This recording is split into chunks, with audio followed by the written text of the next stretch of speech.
Coucou mes petits loulous, j'espère que tout le monde va bien. Alors on se retrouve aujourd'hui pour un tuto comment appliquer du foil sans forcément avoir la machine de chez Action ou autre machine.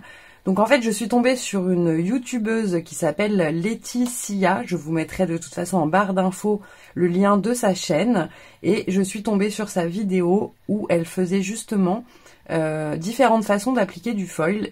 Et j'ai beaucoup apprécié cette vidéo-là. Donc je voulais vous montrer les différentes façons qu'elle a utilisées pour appliquer le foil. Vraiment, je trouve ça hyper sympa et en tous les cas, n'hésitez pas à aller voir cette vidéo. Franchement, je ne connaissais pas cette youtubeuse. Je l'ai eu en suggestion et franchement, j'ai été très contente de la découvrir du coup.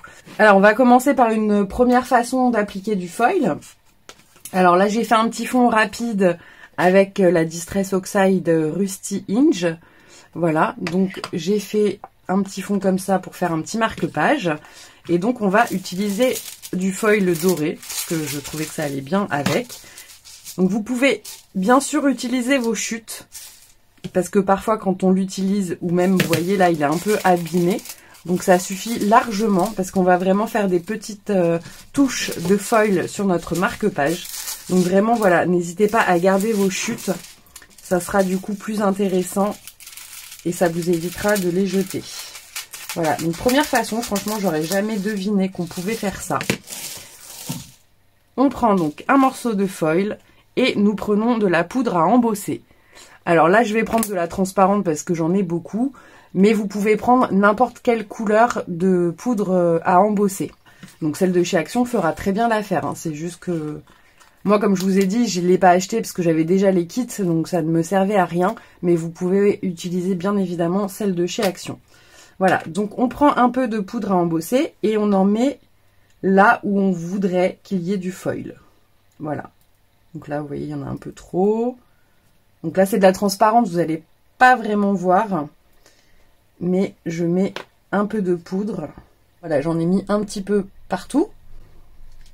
Et donc j'ai oublié de vous dire que vous aurez besoin pour ça de la plastifieuse. Voilà, donc ça c'est celle de chez Action. Donc vous prenez votre petit foil, vous le positionnez dessus. Nous mettons ça dans une feuille de récupération d'imprimante. Hein. Vous mettez à l'intérieur. Hop. Et on passe... Alors attendez, j'attends juste que ça soit prêt. Voilà, donc là on le passe. Voilà, on récupère notre feuille. Voilà, et on va enlever notre feuille de foil.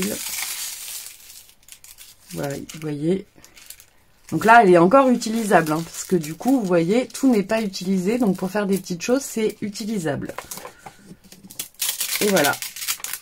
Là, nous avons le foil qui est collé où nous avons mis de la poudre à embosser. Voilà, donc ça fait vraiment des petites taches de foil. J'aime beaucoup. Pour faire des fonds, c'est vraiment très très sympa. Alors, voilà, donc ça c'était déjà une première façon d'utiliser le foil. Je voulais également essayer d'utiliser en faisant un tamponnage. Donc je vais essayer de faire ça avec un tamponnage. Je ne sais pas si ça va marcher, donc je vais prendre un petit feuillage avec la Versamark, donc qui est l'encre pour utiliser l'embossage à chaud, donc que vous avez également dans le kit de chez Action. Donc je vais mettre mon petit tampon, un peu de poudre sur le tampon, hein, bien évidemment.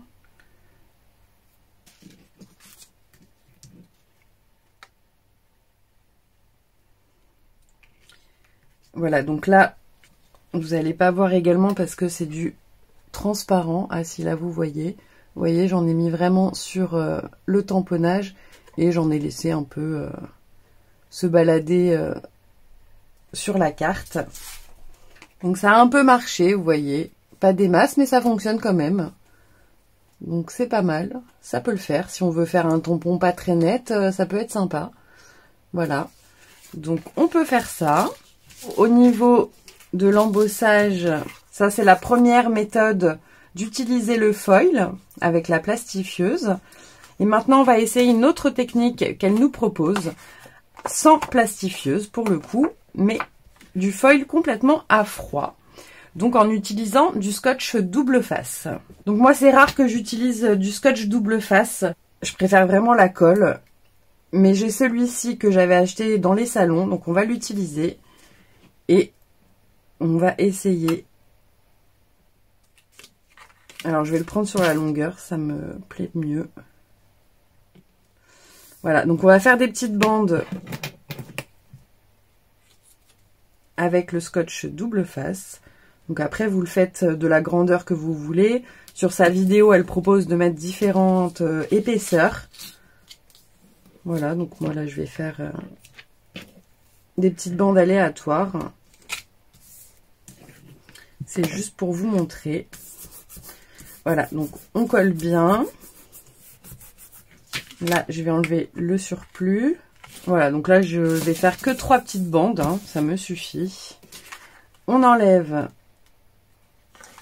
la première bandelette, on prend notre foil et on vient avec la base du doigt, on ne fait pas avec l'ongle, mais on vient bien appuyer au niveau du scotch double face, voilà, et on vient retirer délicatement, vous voyez. Ça vous fait une bande de foil. C'est génial. Franchement, j'ai trouvé cette vidéo vraiment hyper intéressante. Donc, on va faire ça également, vous voyez. Et là, vous avez la bande. Donc, ça permet d'utiliser les chutes. Je trouve ça vraiment génial. Voilà. Donc, on va faire nos 3 petites bandes. La deuxième. Et la troisième.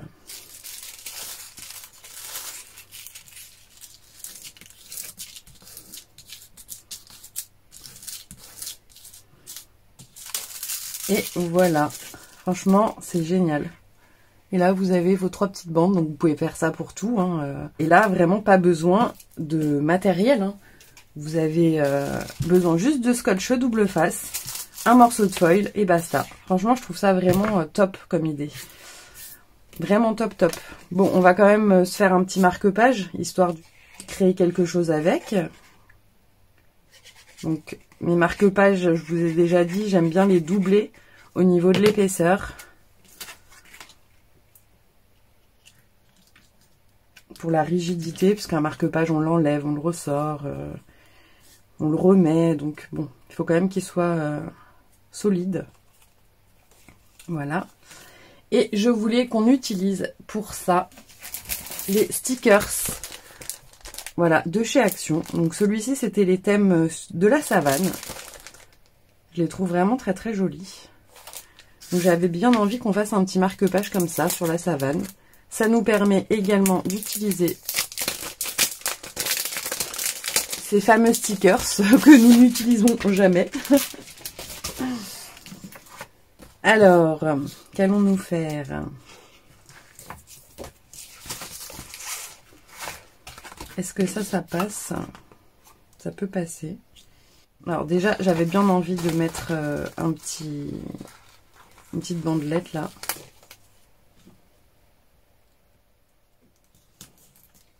Et on peut le mettre tout le long. Comme ça fait un rappel derrière.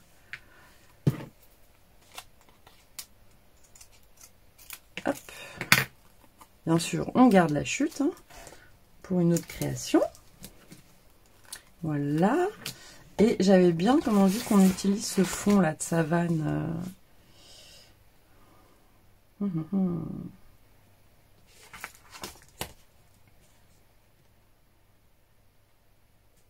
Ouais, on va utiliser ce fond. Je l'aime beaucoup. Ou alors ça. Les petites... Ouais, on va utiliser ça. Non, ça se voit pas assez. Non, non, non. Alors, on va utiliser celui-ci, le fond avec les arbres. Je l'aime beaucoup. Et je vais le mettre à peu près là. On va venir couper ce qui déborde. Parce que j'adore les petits suricates. Et j'avais trop envie d'utiliser les petits suricates. Il y en a un ici, un ici. J'aime trop les suricates. Donc hop, un ici, le petit par là. Alors, donc forcément on va mettre Savannah, mais je sais pas si on mettait pas un... On va venir coller un petit truc comme ça. Et mettre Savannah. Là, on peut peut-être mettre une petite fleur.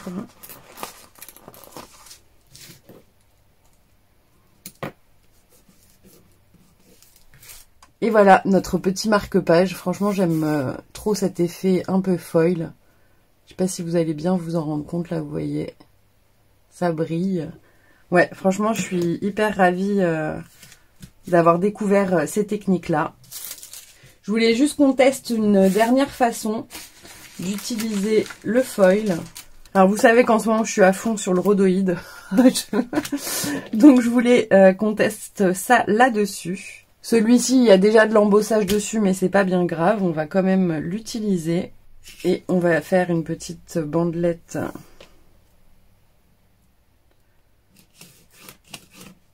de foil.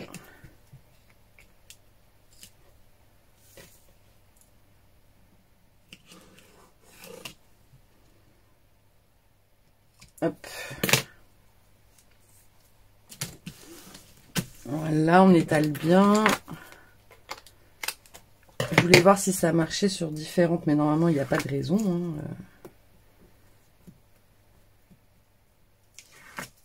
Voilà, on prend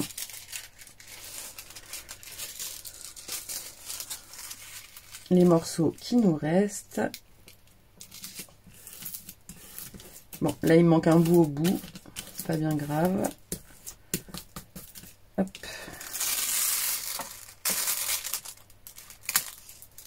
Et là on va juste rajouter le petit bout qui reste.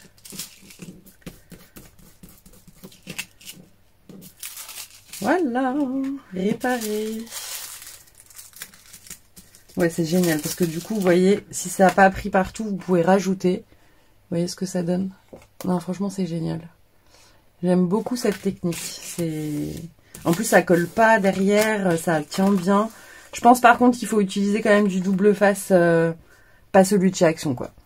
Je pense qu'il faut quand même utiliser du scotch double face de qualité. Parce que celui de chez Action, je me suis rendu compte, et d'ailleurs c'est pour ça que je ne l'utilise plus, qu'au bout d'un certain temps, le double face se décolle. Voilà, il n'a plus du tout cette capacité de coller. Enfin, voilà, j'ai été dégoûtée parce que voilà, plusieurs créations se sont décollées au bout de quelques mois et en plus ça a laissé une pellicule, un espèce de, je sais pas, d'huile, un peu d'huile, vous savez, enfin sur les créations, du coup les créations étaient irrécupérables. Donc vraiment voilà, c'est pour ça que j'utilise absolument pas le scotch double face de chez Action. Je pense plutôt, voilà, du coup qu'il faut utiliser du scotch quand même de bonne qualité pour ce genre de choses, pour que ça tienne bien dans le temps. Voilà mes petits loulous, bah écoutez, j'espère que ce petit tuto vous aura plu.